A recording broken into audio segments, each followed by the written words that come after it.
Sweat Equity Podcast, the number one comedy business podcast in the world. We'll do it live. We'll do it live. The random one. We've got Sorry. Adam and Jack, some long in the tooth fellas from Maximum Value. Maximum Value Partners that are coming on talking about small business growth. We're gonna break this into a part 1 and 2. If you're hearing this in part 2 in the intro, And you're like, they did a repeat. we're just lazy and not gonna do 2 intros to record after the interview we did. Hey, listen to us on iTunes, Apple Podcasts, Spotify. Give us a 5-star review. Write a little something. Could be nice, could be mean. Just don't let it be vanilla. And then subscribe Chocolate only. Subscribe to the podcast. This episode is sponsored by Squarespace. All-in-one drag-and-drop website builder. You can do it with your 2 little paws. You don't need to program anything. They've got templated designs, and the new template, Fluid Engine, is pretty balls out awesome. You can basically design it any way you want. Man, I haven't been on Squarespace in a minute. I've been all up in that stuff, working on lawsmithworks.com, tocoworks.com, Oh, yeah? a little bit of sweatequity.com, but I can't move it to the new template yet because we have so much info on sweatequitypod.com. Let's get this episode, part 1 and 2. Let's get it started. Howdy toddy! What about my sweat equity? Sweat equity. Sweat equity. My sweat equity. My sweat equity.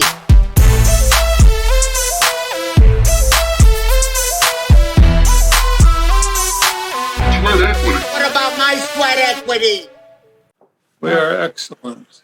I just walked in a minute before. Yeah, you're really pushing this cool guy diva stuff. I got merch made for us. Throw me a free t-shirt. Yeah. Shut me up. Yeah. Yours is the blood red version sweet, of though. both Bucks logos. I've got the heather red, I think. I forget what it's called, the Triblin red. Now, our guests don't care. That's for sure. But, Adam, you're wearing red. What color Jack, red is that? You got some Adam? red Hey. You got some red underneath. Yeah, we're working on it. We're trying to fit in. It's all good. Well, why don't y'all, give us your plugs at the top of the episode as we let the guests do it because we're unprofessional. Yes. All right. Well, I'm Adam Sonnhalter, and that's Jack Mencini. We're with a business coaching firm called Maximum Value Partners. We also have a podcast called Dirty Secrets of Small Business we've been doing for over 6 years now, about 330 episodes, helping folks with the small business world just like you guys are. Man, we got more episodes, though. Yeah. We win. Yeah, but they got it. a That's all combined 250 years experience, I think. You talk like we do. I fake it till we make it to where You've these guys are at. spoken 250 years worth of words. How about that? That's a lot. That worked. Someone's got to keep this boat moving, We got to keep it between the nautical beacons. We got to keep it going forward. What's it called? I was listening to the episode I did solo with y'all in the best setup that Eric loved, I'm sure. I did. I couldn't bring myself. No offense, fellas. I couldn't bring myself to listen. He gets it for free, on mic, off mic, all the time. So you don't need to hear my raspy voice. I just wanted to see if there's anything that we left off last time we spoke that you guys wanted to expand on. Or Well, I know we covered some, a good part of our discussion last time was around some just in general business, but also couples and working with your spouse. I think that was a big part of what we kind of talked about. But I know we got off on some tangents, which I know it probably happens a lot on this show, right? Kind of go with the flow. the show should be We're called. pretty structured, and we stick to a very strict schedule. How about this? Very odd for. How about this? Before we get into that, would you change your answer on the question we asked everybody the first time? What advice would you give your 13-year-old self? Is there any answer change from a couple months ago to now? Hell, I can't remember what I said. You can't remember what he said earlier today. I'll hold it. I'll keep it the way it was. Well, you can do a new one. So we give new advice, right? How about get a dog? Dog's great. Dogs are a good friend, right? So get a dog, good companionship. Remember, that's you. Yeah, you're You going gotta back take to care talk of to this you dog. at 13 and go, Yeah. You get a gotta dog? Get a dog. Heck yeah. That seems Interesting. Pretty, Might be my favorite answer. I don't know. Yeah. I got to really think about it. That's But- All right. definitely the most esoteric of all the answers, I'd say. Right. That's a good thing. Jack, My mind is kind of blown. anything? Jack, you're wearing a No, hoodie. I It's know. summer. What? If I Wait, could what? you're wearing What's a the hoodie. question again? You're Yeah. wearing a hoodie. It's summer. You're in Ohio, right? Right. You keep that AC chilly? Oh, it's beautiful here right now. We're Plus, we sweating. got water. We got water too. Okay. A lot of it. We're not in California. We're in Florida, so we're chock full of water. But it's kind of that thing of Lift my hand, I got water. yeah, Everywhere. Everyone from California is moving to Florida. yeah. That's what's going on right now. Big pathway there. Yeah, it's kind of crazy. I used to live in California, and I get made fun of for being from Florida, and then now everybody's leaving that I was friends with in LA, and they run out of water, and you can't buy a house, but there's homeless everywhere. It's crazy. I was just curious if it's cold up where you're at, because it is balls hot down in Yes. Tampa. I know. My son lives in Arizona. Well, Florida is pretty hot and humid. How long have you been down there? Well, we're both born and raised. Well, Whole life. yeah. Okay. Pretty much, we're townies. We're the rare Combined townies. 78 years of living in Tampa. And Tampa's identity is it doesn't have an identity because everyone really moved down here from elsewhere. Like we're the first real generation that came back to kind of grow up, like come back and raise kids here. Like, Well, wait. You guys have been there the entire time. Have you guys like seen snow? I mean, Oh, it does yeah, snow there, Sure, yeah. we're allowed Get to out. leave for vacations and whatnot. For good behavior. Right. lived in California, doesn't stand up all over the country, all that stuff. International, not so much. But it's one of those things. We're not townies that we haven't left the town. We're not that backwards. We just look white trash. Right. Yeah. I lived all the way up in Gainesville, Florida. Well, but So- you got all Pennsylvania, you got West Virginia blood. Exactly. Yeah. Okay. So, Jack, would you change your or you give us a new answer? What would you tell your 13-year-old self? Oh, to become an entrepreneur early in life Yeah. and shed the big company stuff, which I did do after a couple of decades.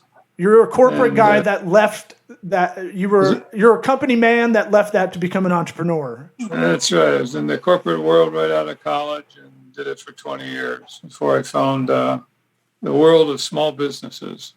Well, And we've been doing this for 30 years. Well, I've been doing it for about 30 years now.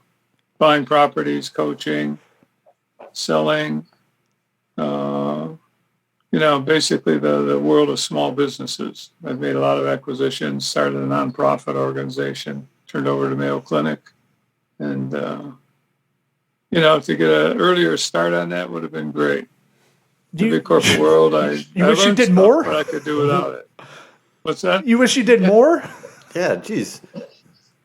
Bored? No, you should. No, You he seem wanted to have done a more, lot in that time. Yeah. Hey, you both talk at once. I can't hear you. I'll interpret. Hold on. They're saying you wanted to do more than you've already done. They're impressed with how much you've done already, Jack. And they can't believe that you want to do more than what you've already done. It's just versions of the same thing, guys. Versions of the same thing. So See, I didn't wait that long. I grew up. When people retire into what I'm doing now, so Subtle. can't find anything better. We What help about people out a lot. How about retirement? We get teared up. How about that We as a get topic, teared up. guys? Yeah, I was just thinking about retirement and how. I thought you were retired. I retired twice. Won't try it again. Yeah, well, there's that part. Like my dad's retired, and I feel like he's not atrophying, but it's like the thing of like, I don't think I could do. I look at that and think about myself because I'm a narcissist, and You better have something lined up. no, I just think like You better be ready to play golf every day. You better have something. I know, but he better find something. it's like your dad. Your dad was a pro baseball player. not pro baseball player. I mean, He was a he was stud, good, but he was a stud baseball player. My dad was a pro football player. Right. He can't play golf every day now. Like he's too banged up. He's got no cartilage in Right. between any of those bones. And so I just found out he has a men's walking club. And I was like, that doesn't sound like, my dad's like Hank Hill from King of the Hill. Like, I couldn't see him doing that. Like propane. You want me to We want to walk stay wire? relevant. Relevancy is a big deal, isn't it? In order, Relevance stay is involved. huge. Relevance is huge. Yeah. Well, legacies. Did you ever golf 7 days, 10 days in a row? You think you could do it for years at a time? No. Just go every day? I don't even like to finish a whole round of golf. Like By 16, I'm like, why do we got to do so many, guys? yeah, Top Golf is. I a lot. like golf. Like You going like Top Golf? Okay. but Top Golf is not. It's like Right, even but that it's is still- too much. I know, but it's not golf, Let's give drunks golf clubs and see what happens. Let's fill them with right. booze. And put them on a Drunk tower in chicks, case they yeah. fall over. Right. I'm like, always like, don't fall in that net. Don't fall in the net. Oh, that happens all the time. There's a whole YouTube channel about it. I tried golfing. Golfing. When I first retired, and boy, I'm a bad golfer, so that doesn't help. It's tough to go out and take depressing. yourself through all that stuff every day. And it's expensive. To get good to spend your time golfing all the time, you really got to practice and not suck. Because that'll depress you. It's too time consuming right now. That and too. my part of this, like my age right now, like I've got too many more important things to do than go golfing. I know, it's exactly what I tell myself. And I have a Charles Barkley swing, so that doesn't help. But my pop, This I got to see. my dad played every Saturday, Sunday my whole life. I can remember, and now he can't. And I think he's bored, right? And he's turning into a Fox News dad, which scares me. Oh, no. They're at that all day. Yeah. I sent him the Shane Gillis special about that. Did you try sending him Quirtle? He doesn't. My mom's is like iPhone basically, and she translates everything. You just call the letters out to your mom. Well, he had a secretary for 30 years, so he's not like. I just look at that and go, and this is broader that I've seen in my life. Just when you have nothing going on in retirement to keep you busy, I feel like you can atrophy really quickly. And y'all spoke about kind of, I would consider legacy kind of like relevance. Can y'all speak to either of those things? Sure, it's one of those things that people never think much about. In terms of when people think about this whole idea of retirement, they think about like maybe their best vacation ever, and taking that 1 week or 2 week vacation, and then all of a sudden it's now a permanent vacation, right? But to Jack's point, most people have never tried to do that. If you try to take a year off and just kind of hang out and do whatever, and it sounds like a lot of fun, but you get bored pretty quickly. And especially as you get older, you have a lot of knowledge and skills and abilities. And the question is, like, how do you take those and share those with people versus go sit on the beach somewhere?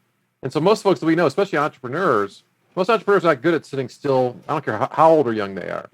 So when they get to the point now where all of a sudden, they aren't, they have nothing to do every day. They don't have that, that job to go to, that company to go to. We've seen it where people come in, they sell their company to their kids, and they show up Monday morning because they didn't know where else to go. Right. And it's like, well, how does that happen? And because again, they have nothing to retire to. You need something to retire to besides just your rocking chair. Even the golf course, as Jack was saying. Jack tried doing that, a couple of times. It's a miserable existence. What doesn't get it doesn't satiate, right? You don't feel content by these extracurricular, like entrepreneurship in itself is kind of a game in a little bit that is very satisfying, right? Yeah, because it's hard. It's difficult. It's a really hard Easy puzzle. stuff's not fun. Right. And When it's too easy, it's not fun. and if you've kind of mastered it, what I would consider just being successful, in Right. business, that's the thing where you're like, okay, I know this, I have this. I was trying to pitch my pops to like volunteer, like legal services. He was an attorney for 35 Yeah, he could years. defend, poor people. Well, he did real estate, so he could look He at their could contracts. save their houses. He could do the commercial real estate contracts. Really help Sure, that out. yes. He could help the big businesses get Talking better to a leasing. dictaphone right on a yellow pad. But it's that thing of like, I think I was just volunteering to be a mentee to USF students. Mm-hmm. And I don't know if they'll accept me, but I'm like, No, you're a mentor. I was thinking about it's like mentor. I have mentees. They go, what do you want to tell the First mentee? thing Changes it. Who Sorry, changes sorry, it sorry. to that? They said who? He's taking advice from them. It's okay. That's good. I will. Right, Well, what? that's what I put in the application. I said, I'll learn from teaching. I always do. Part of the show helps. Good save. It kind of helps, but they were saying, like, what would you tell the potential mentees? I was like, I will be blunt and, like, I'll be emotionally invested. And that's true. Like, My shorts will be short. Is that something I was telling someone this and they're like, you're volunteering for something you do all the time already. And I was like, yeah, it's like, yes, I want to, selfishly, I want to get better at what I'm doing. And then B, like, You might get yourself an intern. hey, maybe they'll hire me when I'm retired, what do y'all think? Volunteering, kids. services, what are y'all going to do? Retirement isn't really a choice. You identify yourself. Your identity is to a large degree defined by what you do. And, if you can be helping other people and making money off of that in a reasonable way, that's about as good as it can get. And, I was saying before, we get teared up sometimes when, we've had hundreds of clients through the years. We've been together 20 years. And you just get a tingle when all of a sudden they realize that they've grown with us. Most of our clients stay with us for years because they grow. And, we put together a little program that has 7 keys to success. And if those 7 keys are mastered, and that's what we coach on pretty much, they're going to be successful, defined as growing profits. And it's there's 25 million small businesses in this country, and all of them need help, just about all of them. That's why they go out of business after a couple of years. They don't understand business, and that's what we teach them. We get a lot of satisfaction out of that. And, to be an old man and be able to keep doing it, I'll keep doing it as long as I can. And Adam's a great partner. He's a lot younger than I am. So, but, you keep swinging, that's it. Well, we have some clients who are pretty young and who are in their 40s who have sold their companies and by most standards should be retired, but they're not. So why is that? They're trying to find things to do, whether it be give back or volunteering stuff, or they're just trying to find other deals to get involved in. It's people don't think much about it. It's this dream that's out there, this idea of retirement, and most people don't think much about it at all in terms of, at least in realistic terms. And you often will hear folks who are in the financial planning industry talk about financial independence now instead of retirement as being the way to think about stuff. So again, if you didn't have to work, that's really the question. If you didn't have to work to pay your bills today, what would you do? That's really the question to be asking yourself, because that's a question, whether you're 20, 30, 50, 80, that's the ongoing question. So what do you want to do? So if you're financially independent, you have more choices than most people do, right? You can choose to do nothing. Some people choose to do that, right? You could choose to golf every day. You could choose to volunteer your time. So what we find, though, with the entrepreneurs, it's hard for those entrepreneurs to kind of sit still and not add value somewhere. My dad's been retired about 5 years. He's busier now than he was when he was working. A lot of it's volunteer stuff, in terms of, nonprofits, helping a charity that helps to make beds for kids who don't have beds. He's doing some stuff with SCORE, which is basically, free coaching. And he's helping folks through that. He's doing stuff at his church. He's very actively involved because he wants to stay relevant. He has a lot of stuff to share, ways to help people. He's not doing it to make money. He's making money, some of the things he's doing, but that's not the reason why he's doing it. That's just the side effect of it. Yeah, to both y'all's answers kind of are hovering around, we are what we habitually do. And you both kind of bookended your answers by saying something to the degree of know thyself. You got to kind of know what you're into. And it's something you probably tell every client in the beginning of your process. I'm guessing. Is that true? Like, know what you don't know. Know who you are. Know as a boss. What kind of manager are you naturally? What are your proclivities? What are your strengths in each part of the business?